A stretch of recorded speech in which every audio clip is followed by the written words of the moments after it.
O sentimento não pode governar a fé. Salmo de número 48, versículo 14 diz assim: porque este Deus é o nosso Deus para todo sempre, Ele será o nosso guia até a morte. Vamos ler todos juntos?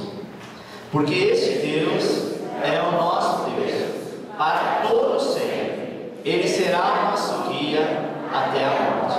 Oremos ao Senhor. Eterno Deus e Pai, sabemos que Tu és o nosso Deus e não existe outro, que Tu és o Deus que está conosco todos os dias da nossa vida. Pai, nós temos a certeza que a partir da fé que foi movida em nós, encontramos contigo, Te aceitamos e formamos, Senhor, uma aliança no mundo espiritual. E esta aliança, Senhor, está sendo revigorada a cada dia, e nós iremos confiar em Ti, porque está escrito que o Senhor nos chamou para a vitória, para glorificar o Teu nome. Em nome de Jesus. Amém. O dia que você aceitou o Senhor Jesus como Teu Senhor e Salvador, você fez uma confissão pública.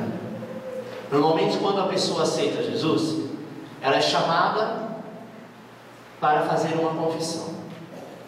E a pergunta é: meu irmão, é de todo o coração que nesta noite, neste dia ou nesta tarde, você está aqui para aceitar o Senhor Jesus como Senhor e Salvador da tua vida? Aí a pessoa responde: sim. Para servir ao Senhor de todo o coração, você tem consciência do que você está fazendo? Sim. Então, meu amado, o que você fez no mundo espiritual é deixar Jesus entrar no teu coração, e a partir deste ato de deixar Jesus entrar no teu coração, você deixa de ser uma criatura, porque a Bíblia diz que todos são criaturas de Deus, e passa a ser filho de Deus. Uma vez que você é filho, o teu nome está escrito no livro da vida, e se você morrer hoje, os teus pecados estão perdoados, e você tem direito à vida eterna. Isso é uma confissão pública. Amém? Isso é feito uma vez, e uma vez que foi feito, você precisa realmente guardar isso no teu coração, e ter a certeza que Deus é Deus para cumprir aquela aliança que um dia você fez. Amém? Quando nós fazemos isso, amado, nós fazemos isso mediante o que? A fé, não é? Nós não fazemos nenhuma confissão, nenhuma aliança, ninguém assinou nenhum contrato. Você não viu nenhuma assinatura assim, sabe? Com a assinatura do próprio Jesus Cristo, com o sangue dele. Mas a prova disso é que você nunca viu Jesus. Mas a Bíblia diz que nós podemos sentir a presença dele, e somos guiados por ele, por este toque. E é isso que eu quero falar nesta noite. Nós precisamos ser guiados, na verdade, é pela fé e não pelo sentimento. Coração é terra enganosa, e às vezes nós sentimos alguma coisa que motivou o nosso coração, ou então nos colocou com um sentimento aguçado, e às vezes até imaginamos que aquilo é Deus falando conosco. Cremos que sim. Mas quando temos essa certeza, nós precisamos colocar uma palavra bem pequena e bem forte, chamada fé. Eu creio, Deus tocou o meu coração, e eu tenho fé que isso vai acontecer, e aí então acontece. Amém? Repita comigo: eu creio que a obra da fé vai me trazer a responsabilidade de confiar no Senhor e ser abençoado. Vire para o teu irmão e diz assim: a única linguagem que Deus entende é fé. Amém? Choro, Deus pode até se mover, sorriso pode até se mover, mas fé move a mão de Deus. A Bíblia diz que fé é algo que não se explica, não se toca, mas é algo que tem um poder de transformação muito grande. Eu não sei se vocês viram hoje no SBT o Regis Danese. Alguém chegou a ver? Ele estava testemunhando. Eu confesso que eu chorei diante do testemunho dele. Ele era um conjunto de samba, só para contrariar, se eu não me engano, e ao tempo ele se converteu, né? Todos conhecem as músicas do Regis, e ele tem uma filha de 13 anos, parece que Brenda, alguma coisa assim. Ah? Eu falei o quê? 13 é o mais velho. A menina tem 3. Enfim, irmãos. E eu não entendi direito o que eu estava passando por aquele canal, mas parece que ela está com leucemia, é isso? Está com leucemia e eles estão passando por uma luta muito grande. E a menininha com 3 anos, corrigindo, tem uma fé que veio dos pais. Porque a criança repete aquilo que os pais fazem. E ela disse assim: olha, pai, Jesus já me curou, mas ele me disse que eu ainda vou tomar algumas injeçãozinhas. E eles ficaram assim, sabe, impactados com o que Deus está fazendo na vida dela. E o que me chamou a atenção, eu até trouxe a música, hoje no final estarei passando esta música dele, que é a música, se eu não me engano, Tudo Pode, é alguma coisa assim, que fala de fé. E o que Deus faz mover na vida de uma pessoa, irmão, por conta dessa palavra chamada fé. Alguém te chama, você não conhece, você nunca ouviu, mas de repente você tem um chamado para transformação. É o que está acontecendo com ele. E eu achei interessante que você sabe que hoje em dia é muito complicado você baixar a música da internet, porque você pode estar fazendo pirataria. Tem que saber o site correto que você baixa, e que tem que haver essa permissão dos próprios cantores. Eu achei interessante, não estou aqui fazendo propaganda do disco do Regis, não é isso, mas o que é bom a gente tem que falar. Que nesse disco dele ele coloca do lado da capa um site onde você pode baixar vários louvores cristãos, um CD inteiro, tanto cantado quanto playback. Se eu não me engano é jn-download.com. Amém? E você abre lá, está lá Fernandinho, Aline Barros, Diante do Trono, tudo que você pode imaginar. E como detalhe, não é pirataria. São pessoas que entendem que não adianta eles quererem vender, sabe, aquilo que o Deus deu a eles. É claro que com certeza muitas pessoas vão vender, eles vão fazer show, eles vão ganhar dinheiro porque Deus deu isso a eles, mas eles não vão perder dinheiro em saber que alguém está baixando um CD inteiro, um arquivo inteiro, e está cantando e louvando o nome do Senhor. Achei fantástico isso. Poucos têm essa coragem e essa atitude. Então, irmão, o que é isso? É fé. Nós precisamos sentir, mas nós não podemos ser guiados pelo sentimento, mas nós temos que ser guiados e governados pela nossa fé. Amém? Então, se eu creio em Deus, você que está fazendo esta campanha, você não está aqui por acaso, você está aqui porque você crê que o teu Deus, a partir da tua atitude e das ministrações que você vai receber, Ele vai fazer a boa obra. Não é verdade? Quando nós vamos ao médico, passamos por um exame, ele detecta o problema e diz assim: olha, você precisa tomar esse remédio durante tanto tempo, e depois que você terminar, você retorna comigo. Se você sarou bem, se você não sarou, você vai tomar outro e vai fazer um tratamento até que você consiga aquilo que você quer. No mundo espiritual é a mesma coisa.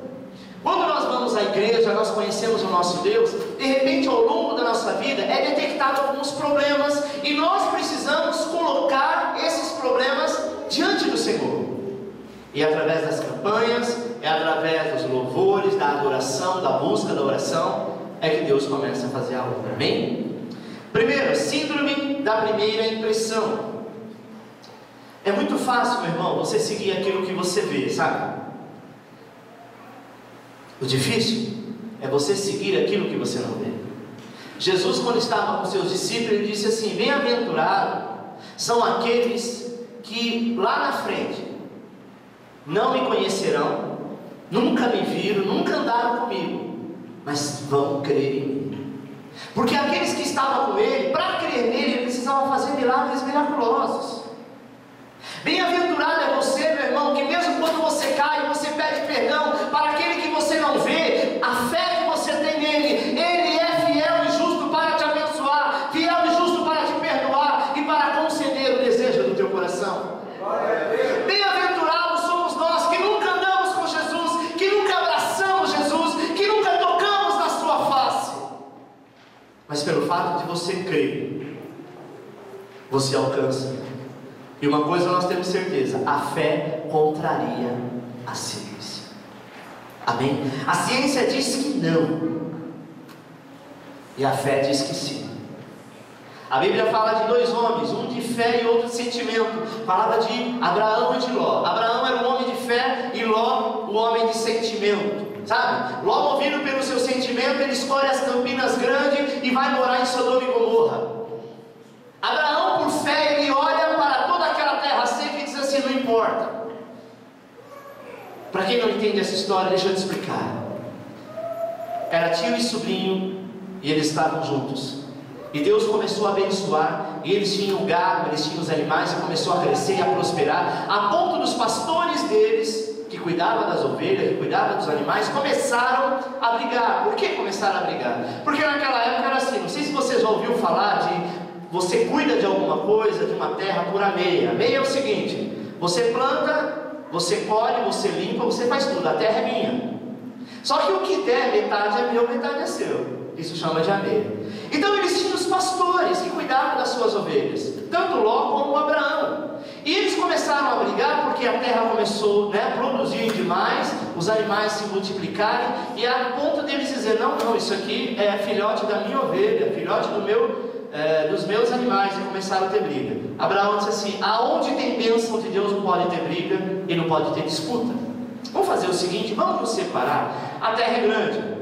Chegou um momento que ele disse assim: Ló, era o sobrinho, você que sabe, se você escolher a direita, eu vou para a esquerda. Se você escolher a esquerda, eu vou para a direita. Ou seja, escolhe qual lugar que você quer. Ló, que era um homem movido por sentimento e não por fé, tinha dois sentidos do terreno. Um lado tinha uma campina verde, água, abundância, e do outro lado parecia um deserto, só tinha terra seca e areia e pedra. Ló disse assim: bom, a história do bife, né? Tem um grande e um pequeno, qual que você vai escolher? Ló disse assim: bom, já que ele mandou eu escolher, eu vou escolher esse daqui. Olha para a campina grande e disse assim: olha, eu fico desse lado. Abraão, que era um homem de fé, ele disse: não tem importância, eu fico com esse, porque não é a terra verde, não é as pedras ou a terra seca, é aonde eu estou, o Senhor está comigo. E encurtando a história, Ló vai para essa cidade, lá na frente se torna a cidade de Sodoma e Gomorra, onde Ló, mais para frente, ele tem que fugir de lá com a sua família, porque ele perdeu tudo que tinha. A Bíblia diz que ele sai com a roupa do corpo, se tornou um homem poderoso, um homem próspero lá, porque a bênção de Abraão estava sobre ele. Sabe, meu irmão, mas o que importa não é a bênção, o que importa é o dono da bênção. É esse que a gente tem que estar ligado. Hoje talvez você não foi abençoado, hoje talvez você não conseguiu aquilo que você quer, mas entenda, o dono da bênção mora contigo todos os dias. E mais cedo ou mais tarde ele vai te abençoar, mais cedo ou mais tarde ele vai conceder, porque é impossível estar na presença do Senhor e não ser abençoado. Ló, meu irmão, por agir por sentimento, ele perde tudo que tem, perde as tuas filhas, perde até a esposa. Porque a ordem do anjo é: Deus vai destruir este lugar, porque esse lugar se tornou lugar de prostituição. E eu te digo, enquanto o Senhor estiver agindo, não olhe para trás. Aquele que olhar para trás vai virar uma estátua de sal. A mulher de Ló tinha as amigas, tinha, sabe, a família. E o que ela faz? Ela simplesmente começa a olhar para trás. Quando a gente olha para trás, a gente está deixando, sabe, tudo aquilo que Deus quer fazer na tua vida. Você está dizendo: não, Deus, deixa um pouquinho aí para mim. Deus te tira de um lugar porque Ele vai te levar para outro lugar melhor. Meu Pai, mas eu não estou entendendo por que eu estou perdendo tudo, por que está vendo essa confusão toda? Porque Deus entrou na sua vida, e quando Ele entra é para mudar. Como o louvor que nós acabamos de cantar aqui na hora do louvor, Ele não vem para rascunhar, Ele vem para decidir.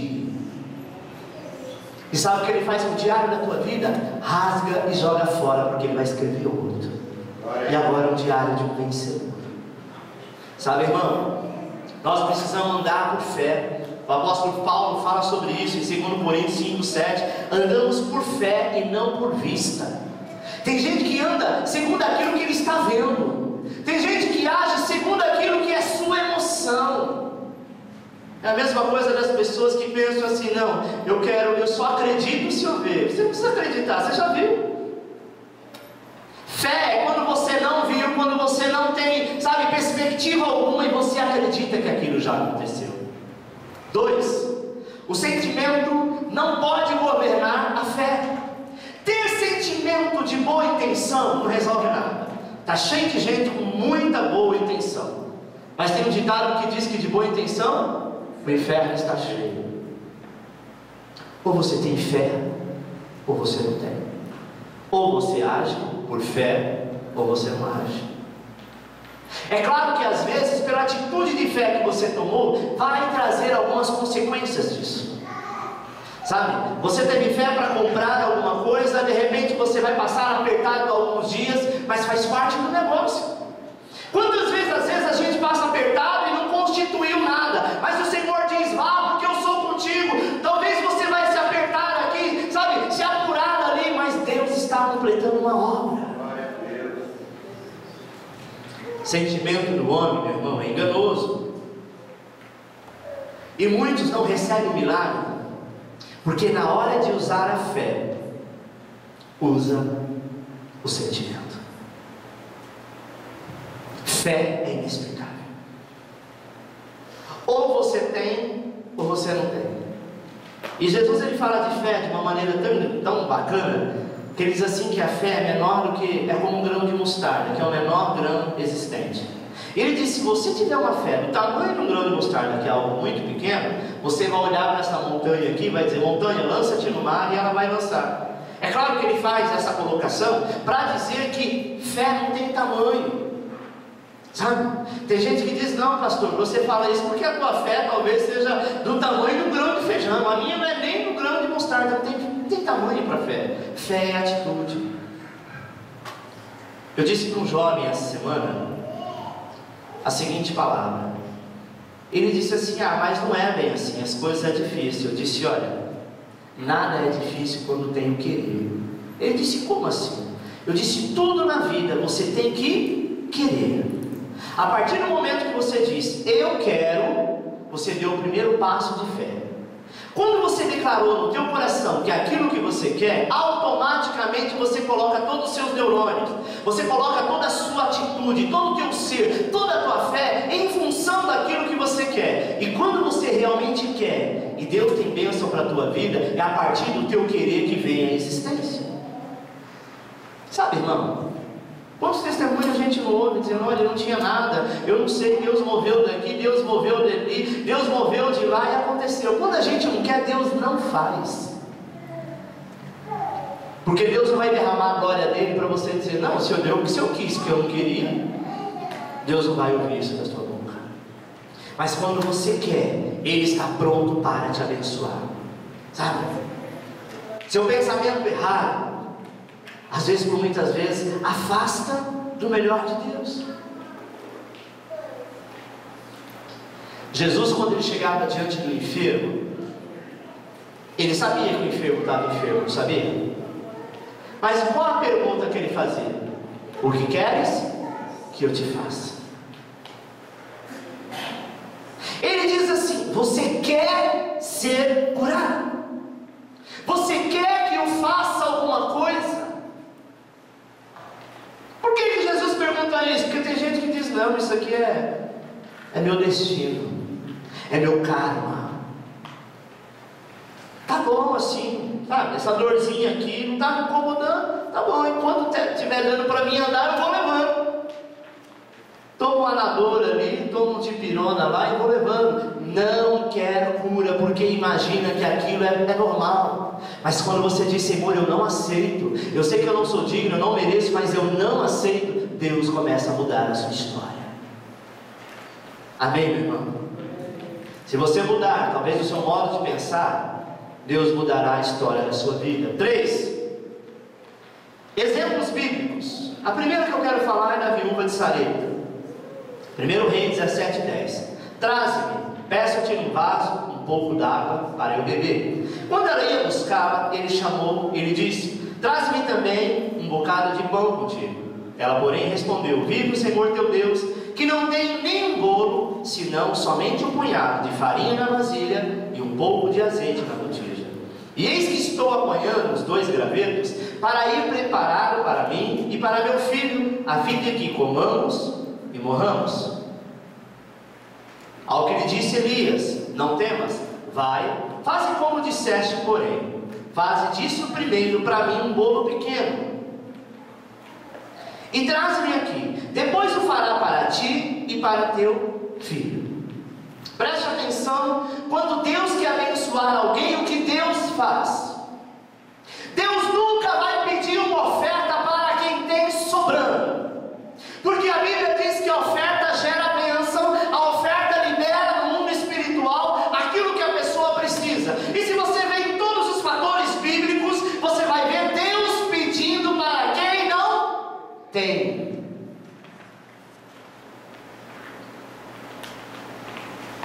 Deus pode tocar, talvez um milionário como Eike Batista, para abençoar a obra. Talvez no Antônio Emílio de Moraes, para abençoar um projeto. Consequentemente serão abençoados. Mas na área financeira não precisa mais de bênção, já são prósperos. Mas você vai ver Deus clamando e pedindo para aquele que não tem nada, como a viúva. Ela estava lá, coitada, a viúva não podia trabalhar, todo o suprimento da tua casa tinha acabado, ela estava indo, ela não sabia que ela encontrava o profeta, ela não sabia, mas Deus sempre coloca o nome de Deus nas nossas vidas para liberar uma palavra profética. Você tem duas opções: ou você tem um sentimento dizendo, não, eu não acho que isso está certo, ou você tem um outro dizendo, eu com fé vou fazer, e Deus está completando a boa obra. Aquela mulher amada, ela estava passando fome, literalmente, mas ela era viúva de um homem de Deus, e quando ela era viúva de um homem de Deus, Deus não abandona os teus filhos.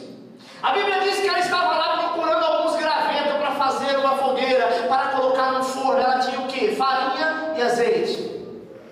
É claro que a Bíblia não fala de condimentos, não falou do sal, não falou da água, não falou do fermento, mas falou dos principais. A mesma coisa quando alguém te pergunta o que você tem na tua casa: só tem arroz e feijão. Você não fala que tem sazon, você não fala que tem sal, você não fala que tem vinagre, você não fala que tem o alho, porque o que seria mais caro, mais pesado, seria o arroz e o feijão. Não é assim que nós tratamos? Aquela mulher, ela disse: eu tenho azeite, que era um produto caro da época, e tenho farinha, que era outro produto caro. Mas ela disse: olha, eu só tenho isso, vou fazer um bolo, eu e meu filho vamos comer, porque é exatamente a quantidade que eu tenho para mim e para ele, e quando eu fizer isso, nós vamos esperar a morte, porque com certeza ela virá, não tem quem nos ajude. Sabe o que o profeta disse para ela? Vá e faça um bolo pequeno, ou seja, uma porção, uma unidade para uma pessoa. Traga primeiro para mim, depois você faça para você e para o teu filho. Porque uma coisa eu quero te dizer: Deus quer te abençoar, mas Deus, Ele quer multiplicar a partir do que você tem. E quando nós temos a fé de fazer algo a partir do que nós temos, por menor que ele seja, Deus traz a honra. Sabe, irmão, a matemática de Deus é como a matemática do homem, só que algumas vezes mais. A Bíblia diz que você entrega a um, Deus te abençoa 100 vezes mais. Só que nada vezes nada é igual a nada, 100 vezes nada. Então por isso que Deus, quando quer abençoar alguém que está passando por uma provação, Ele diz o seguinte: olha, traga o mínimo, porque no mínimo eu te farei próspero. E aquela mulher fez o pão e levou ao profeta, e ele abençoou a vida dela. E a Bíblia diz que não faltou farinha, não faltou azeite, não faltou a multiplicação, e aquela mulher foi uma mulher próspera nos seus dias. Preste atenção, repita comigo: sentimento governa, sempre com a razão, mas isso não é fé. Sentimento, meu irmão, ele governa junto com a razão, mas isso não é fé. Se aquela mulher tivesse uma fé racional, ela dizia: peraí, profeta, misericórdia, eu só tenho isso aqui, você ainda está me pedindo. Mas Deus queria abençoá-lo. A Bíblia diz que o profeta Elias, ele era sustentado por um corvo que todos os dias levava carne e levava pão para ele, porque ele estava na caverna. Você já leu o texto e sabe o que é isso, não é?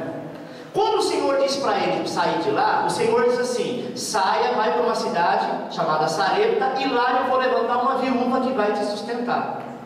Quando o profeta chegou na cidade e que bateu a fome, e ele viu aquela mulher e detectou que aquela mulher tinha algo de Deus, ele disse: é esta mulher. Quando ele pede para ela, ela diz: eu não tenho nada, eu sou uma viúva. Então ele entendeu o que Deus disse, e aí então ele libera a palavra para a vida dela. Sabe, meu irmão, Deus te traz na igreja porque Ele conhece o teu problema, Ele conhece os teus projetos, e Ele sabe que talvez pelo modo normal você não vai alcançar, mas existe uma palavra liberada para a tua vida, e se você pegar com fé, Deus pode te abençoar com toda sorte de bênção. Não porque Deus quer o teu dinheiro, Ele é dono do ouro e da prata, mas Ele quer abençoar, porque a partir de algo Ele vai te trazer verdadeiramente a tua conquista.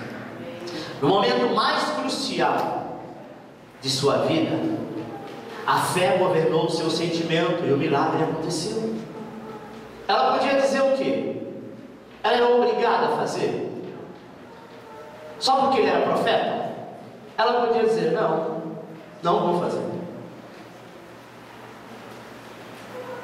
Ele também não teve dúvida, porque quem falou com ele foi Deus. A viúva que apareceu foi aquela.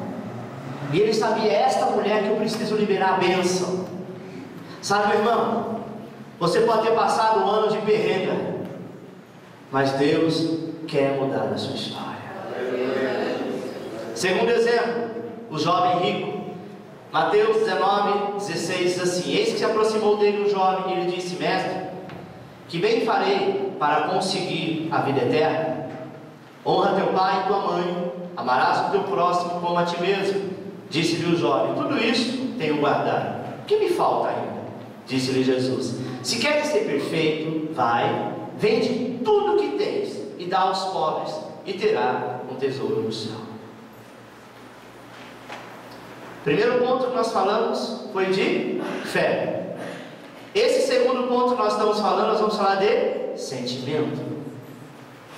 Jesus sabia que aquele jovem era rico, ele jejuava, ele orava, ele era uma pessoa que abençoava os outros, mas ele estava apegado ao quê? Aos bens. Jesus disse assim: se você acha que você já está bom, que você já faz tudo certinho, só falta colocar um par de asas para você sair voando, eu vou dizer o que você tem que fazer para você estar corretíssimo. Vende tudo que você tem e dê aos pobres. Literalmente, Jesus não precisava fazer isso com ele. E nem isso que ele quer para você, mas ele sabia que ele estava preso aqui. Tem pessoas que estão preso a alguma coisa, preso ao carro, preso à família, preso a objetos. Eu conheci uma senhora que ela teve um filho, e na casa dela ela tinha uma estante que tinha um monte de bibelozinho, e ela limpava aquela estante todos os dias. Nem que não limpasse a casa, mas a estante era impecável. E era assim: alguém mexia no bibelô, virava de um lado, ali ia lá, saía do sofá e colocava na posição exata, ainda media. Agora está certo. E quando ela teve filho, sabe criança como é que é? A gente tem que ensinar os nossos filhos desde pequeno a não mexer em nada, mas criança tem uma tendência, principalmente quando vê um monte de bibelô, querer mexer. E era uma guerra com ela. A criança poderia destruir a casa inteira, mas não podia mexer na estante. Sem ela saber, inconscientemente, ela tinha uma idolatria por aqueles objetos que lá estavam. Tem gente, irmão, perde a mulher, mas não toca no carro. Não é verdade? Nós precisamos entender: aquele jovem tinha todo o seu coração, todo o seu sentimento no dinheiro. Talvez ele poderia ter pensado em todos os seus bens, e a Bíblia diz: o que governou ele foi o sentimento. O sentimento fez com que ele perdesse a maior oportunidade da vida dele. Sabe, meu irmão, entenda o seguinte: tudo que você tem foi Deus que te deu. Amém? Se você levanta para trabalhar, é porque o ar que você respira é Ele que te dá. Eu estava analisando, como eu falei do Regis Danese, tanto dinheiro, não é verdade? Tanto ele como tantas pessoas, tanto dinheiro, tanto poder, fama, mas o que adianta tudo isso se você não tem o básico, que é a saúde? É claro que ele é um homem de Deus, está orando para isso, e eu creio que ele vai alcançar, mas tem gente que não tem isso. Tem gente que, ao invés de pedir ao Senhor, primeiro vai fazer um exame nos seus melhores médicos, usa lá o seu convênio, talvez faz em particular. Em último caso, quando não tem mais jeito, aí recorre ao Senhor. O nosso sentimento não pode governar a nossa fé. Terceiro exemplo, Abraão e Sara. Gênesis 22, versículo 2 em diante, diz assim: prosseguiu Deus, dizendo: toma agora teu filho. Olha que interessante isso aqui. O teu único filho, Isaque, a quem amas, vai à terra de Moriá e oferece-o ali em holocausto, sobre um dos montes que te hei de mostrar. Levantou-se, pois, Abraão de manhã cedo, aguardou o seu jumento e tomou consigo 2 de seus moços, Isaque seu filho, e tendo cortado lenha para o holocausto, partiu para ir ao lugar que Deus lhe dissera. Preste atenção. Deus deu Isaque para Abraão, e num determinado momento Deus prova a fé de Abraão, diz assim: olha, eu quero Isaque como sacrifício. Imagine você tem um único filho, o filho amado que tanto espera, e Deus diz assim: eu quero ele para mim. Hoje em dia, irmão, Deus não pediria isso para você, porque hoje não existe sacrifício como naquela época existia. Não que existia de criança, mas existia de animais. Mas Abraão, ele tinha uma intimidade tão grande com Deus, que quando ele ouve a voz de Deus, ele leva Isaque para o sacrifício. O sentimento de pai prevaleceu na hora, mas Abraão foi o pai da fé, porque ele disse: se Deus disse que me daria um filho, e que esse filho seria pai de nações, como é que ele pode morrer ainda jovem? Não vai constituir nação. E Deus não é homem para que minta. Você está entendendo? Se Deus prometeu alguma coisa na tua vida, meu irmão, algo pode acontecer para te provar o contrário, mas não dê ouvido a isso. Aquele que começou a boa obra é fiel para concluir. Abraão tinha certeza, ele preparou tudo, porque ele era um homem obediente. E quando ele levantou, sabe, o cutelo para sacrificar o próprio filho, ele ouve do céu uma voz que diz: Abraão, fique em paz, eu já preparei o cordeiro para o sacrifício, levanta o teu filho daí. Abraão podia dizer: pegadinha do malandro, né, Senhor? Isso é coisa de fazer comigo? Trazer esse susto, me traz até aqui para nada. Sabe o que Deus quer conosco? Provar, aguçar, fazer reagir a nossa fé.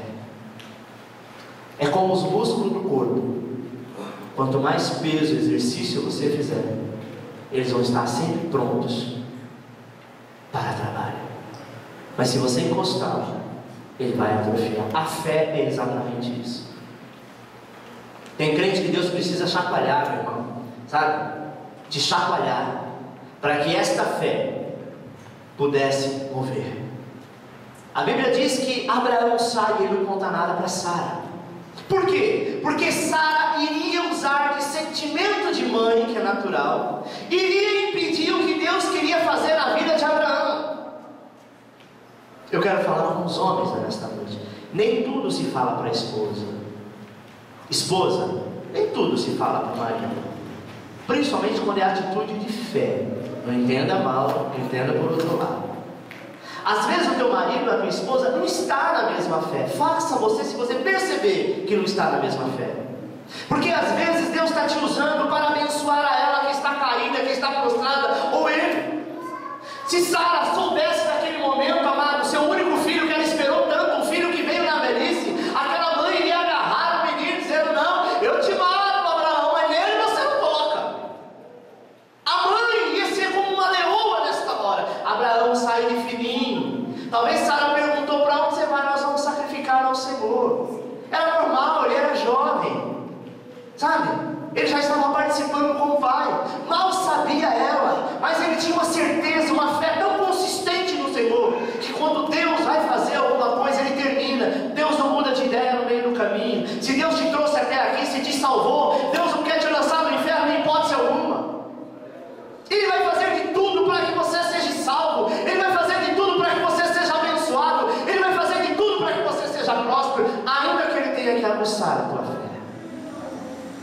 Amém?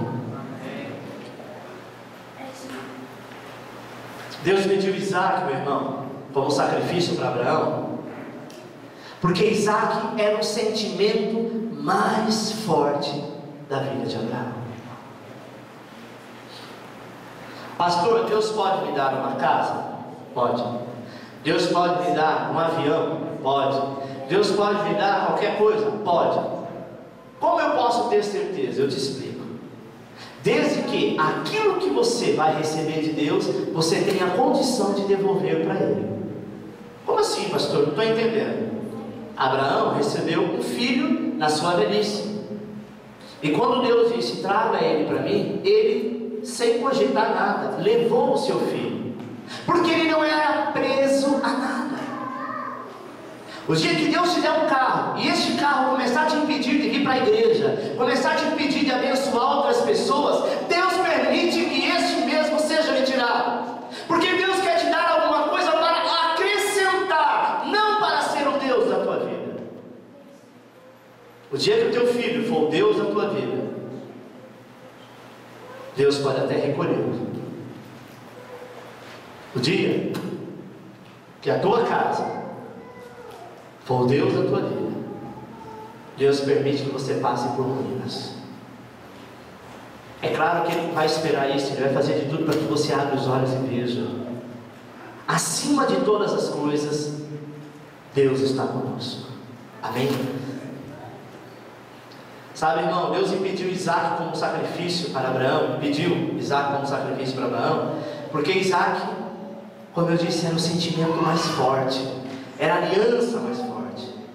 Abraão, amado, ele prova para Deus que a fé que governava a sua vida não era uma fé de sentimento, mas era uma fé de atitude, oferecendo o próprio Isaac como sacrifício. Quarto, decida hoje pelo teu milagre. Você precisa decidir. Eu sei que Deus sempre quer uma mudança, mas Ele quer usar você. Deus não poderia usar só o pastor Alexandre? Não é só o pastor Alexandre que é filho. Deus não poderia usar a Maria? Não é só a Maria que é filha. Deus pode usar a todos, aqueles que estiverem focados, olhando para Ele. E cada um da tua maneira, cada um do teu jeito. Sabe, amado, oportunidades perdidas. Há pessoas que Deus falou e que não obedeceu. Por quê? Porque deixou o seu sentimento fazer. A Bíblia diz lá no livro de Gênesis, capítulo 26, 12, diz o seguinte: Isaac semeou naquela terra e no mesmo ano colheu 100, ou seja, 100 vezes mais, e o Senhor o abençoou. Isso, Isaac já era grande, já era adulto, foi para uma terra em que o Senhor diz: sai da onde você está, vai para aquela terra. Alguém diz assim: você é louco, Isaac, aquela terra não produz nada, tudo que plantará não dá nada. Mas ele era um homem movido por fé. Ele disse: se Deus mandou, eu vou. Ele foi lá, semeou na terra e foi abençoado. Eu morei numa cidade chamada Promissão, na região de Lins, de Bauru, e lá tinha um pessoal chamado Família Ribas, uma família muito rica da cidade. E a família Ribas, as pessoas diziam que ele tinha um pacto com o diabo. Eles eram plantadores, começou com plantadores de milho. E a história, chega na cidade, todo mundo conta as histórias da cidade, né? Dizia: não, esse pessoal acha que tem pacto com o diabo, porque eles compravam um monte de terra a preço de banana, terras que não eram produtivas. E quando eles colocavam a mão, ou é pacto com o cão, ou é com Deus, porque em pouco tempo, ou até demorava um tempo mais, o milho plantava e se colhia. E outros fizeram a mesma coisa, mas nada aconteceu. E passou-se os anos, aí veio à tona qual era o milagre dos Ribas. O milho, amado, ele é uma semente muito dura e ele consegue ficar na terra por muito tempo. Então, quando não chovia ou demorava de chover e eram terras áridas, terra seca, eles plantavam e não tinha pressa, porque não necessitava daquele milho para comer. Quando vinha a chuva molhava a terra e fazia o milho produzir, e o povo ficava encantado, dizendo: como? Porque eu não entendo muito disso, mas parece que para o milho tem que ter uma quantidade exata de água, né? A partir daquela quantidade é que ele vai germinar e vai brotar. Então, o que acontecia lá? Ele esperava a chuva, e quando vinha a chuva, aí que ele começava a regar a terra, e o milho vinha. O que as pessoas faziam? Sentimento, desespero, que é para ontem. Molhava a terra, colocava aquele sistema de irrigação, irrigava a terra seca, a terra é árida, sabe? Chupava toda a água, descia para os canais da terra, e o milho não produzia. Dizia que a terra era amaldiçoada, não era, porque precisava de uma quantidade a mais de água. Aí então começava o tempo de irrigação. E ele tinha esse conhecimento, e por isso ele se tornou um homem próspero, porque não agiu por sentimento, e sim por atitude, e sim por razão e fé. Amém, meu irmão? Nós precisamos entender. A Bíblia fala que Pedro, no mar, ele olhou para Jesus, e no momento que ele olhou para Jesus, ele teve fé. Ele estava numa tempestade, o mar com pique, de repente eles veem alguém andando por sobre as águas. Jesus queria provar a fé deles. Eles estavam numa cidade, e o Senhor disse: vai na frente, depois eu vou atrás. E eles nem se tocaram o que Jesus queria fazer. Como que Jesus ia atrás se ele não tinha barco? O barco que tinha era dos discípulos. Ele disse: não, vai vocês, eu me viro, eu dou um jeito de chegar lá. E eles, obedecendo ao Senhor, saíram. Quando estavam mais ou menos na alta madrugada, por volta de 2, 3 horas da manhã, começou um grande vento, e o mar começou a ficar furioso, e aquele barco deles começou a ficar, sabe, meio que cambaleando. Depois deu uma parada, e eles pegaram, mais ou menos ficaram sonolentos, quando eles viram um vulto andando por sobre a água. A primeira coisa que eles pensaram que era fantasma. Oh, meu Deus, é fantasma, é demônio, é, como diz as pessoas, é espírito, né? De repente eles começaram a ficar apavorados. Quando Jesus chega perto, Jesus diz: calma, Pedro, sou eu. E toda boa ovelha consegue ouvir a voz do teu pastor. Aí Pedro disse assim: ah é? Se é o Senhor, então ordena que eu vá até a ti. Ele disse: então pode vir. Jesus ordenou, e Pedro, movido por fé, coloca o pé na água, e sente que a água já não era tão flácida. Sentiu firmeza, ele falou: opa, é Jesus mesmo. Colocou o outro pé com muito cuidado e ficou em pé. Ele disse: oh glória. Jesus disse: agora venha. Jesus estava parado. Pedro então começou a andar por sobre as águas. Sabe, irmão, quando a gente começa a andar por sobre as águas, você começa a andar por fé. Você fez, deu certo, você já está indo com um jeitinho. Daqui a pouco, quando você menos espera, vem a tempestade, vem o vento. Pedro então deixou a fé de lado e começou a olhar com sentimento. Deixou de olhar para Jesus e olhou para o vento. Quantas vezes o vento tem tentado te tirar da presença de Deus, tentado mover a sua fé e deixar o sentimento acontecer. Hoje, amado, nós estamos perto do encerramento desta campanha. Encerra-se domingo que vem, só tem mais uma ministração, que é quinta-feira, e a próxima domingo, o encerramento desta campanha. Eu quero fazer hoje como o dia dele, o dia da decisão na sua vida. Você precisa colocar a tua fé em prática, em todos os aspectos, não só nesta campanha. Você precisa usar o argumento que o Senhor te deu, a arma que Ele te concedeu, para você alcançar, sabe? E não estar mais embaixo, estar por cima, no nome de Jesus. Nossas atitudes, amado, é que demonstra quem tem te governado. Tem gente que é derrotado, e é derrota sobre derrota. Analisa a vida dessa pessoa e vê quem é que tem governado ela, se é a fé ou se é o sentimento. Sentimento às vezes é a razão, sabe? Eu vi uma frase há pouco tempo atrás que dizia assim: eu não quero ter razão, eu quero ser feliz. Porque razão você pode ter em qualquer lugar, em todos os lugares, mas às vezes para você ter razão você tem briga, você tem contenda, você quer provar por A mais B que você tem razão. Você perde todo mundo, mas eu tenho razão. Importante é que eu tenho razão. Só que está todo mundo de cara feia virado com você. E ser feliz não, você pode até não ter razão, mas o importa é ser feliz, importa é estar bem. Ter fé é ter esta atitude, é ser feliz, é ser governado verdadeiramente pela fé e não por sentimento. Aplauda, Senhor.